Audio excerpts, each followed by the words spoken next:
Ayo, what is up guys? Vlog takeover ulit ito. So tumawag tayo ng backup.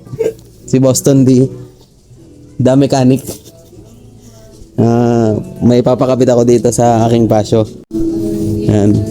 Kung naalala nyo, ako yung laging kasama niyan sa mga biyahe. Real, dalang beses na kami nag-real gamit tong pasyo. So magkakabit lang tayo ng mudguard kasi masyado na madumi. Fender yan. Boston D, provided by Boston D. Not sponsored. Siyempre, dala-dala niya ang kanyang on the beat kasi makipot ang kalsada kasama ang kanyang Junakis. Ayan o. Hi ka muna. Hi to vlog. Yan. So, sinisimula ng baklasin ni Boston D. Dalawang klase lang to. Mekaniko o Seraniko. Seraniko. Ito na ang series ni Boston D ng Mekaniko o Seraniko. Abangan ang mga susunod na kabanata. Like a dog without a bone and actor out alone. Riders on the storm. So dito naman ako nagtanggal ng dalawang tornilyo. Sinubukan namin itong tanggalin. First time ko lang din makatingin magkalikot ng fasyo. Ito yung dalawang tornilyo sa may airbox. Fender. Ito siya, naka-carbon dip. Tama no, carbon dip. Hydro dip. Hydro dip. Tapos asan yung tinanggal mong tornilyo dito? May ano din yan, airbox din yan. Diyan nakalagay yung starter motor. Salpak natin.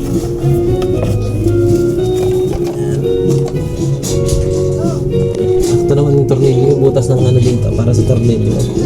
Ganito naman yung itsura niya sa kabila, dito sa may side ko. So parang nakapatong lang pala siya dito sa may airbox. So hindi mo na kailangan tanggalin yung cover ng tornilyo dun sa kabila. Parang lang nakapatong lang siya dito sa may airbox. Tapos fit naman agad yung tornilyo niya, hihigpitan mo na lang ulit.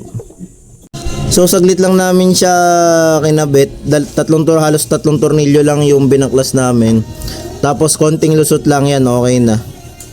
May clearance pa rin naman yung gulong, di naman siya side sa fender.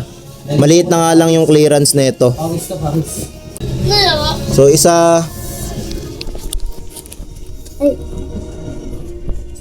dalawa, tatlo. Yun lang yung mga tornilyo tsaka bolts na tinanggal namin.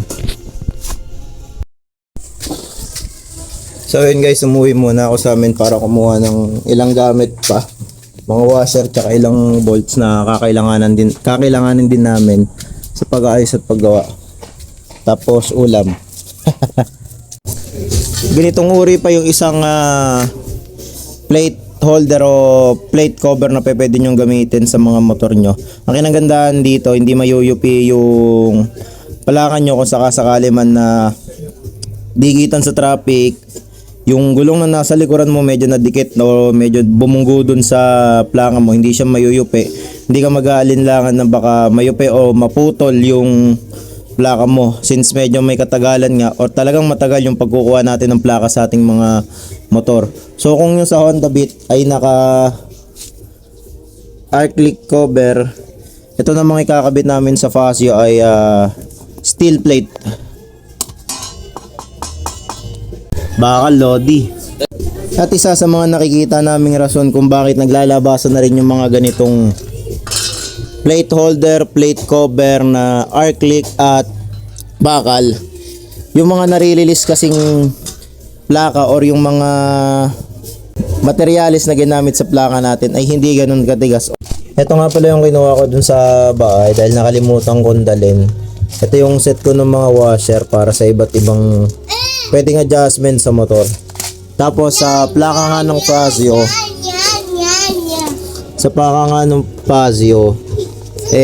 nagkabit kami nitong plate holder or plate cover. Tapos dahil may kalakihan na rin yung butas nung kabitan ng plaka sa stock fender ng Fasio, naglagay na lang din kami ng washer sa likod para hindi lumuluwag, at least iwas tanggal. So ayan, naglagay lang din kami ng washer. Kaya maganda rin na meron kayong stock ng mga ganito para kung may gusto kayong mga gawing adjustment, madali nyo magagawa tulad nito. Ayan yung washer. Bali kabilaan yan. Yun. Yan. Kabilaan yung washer.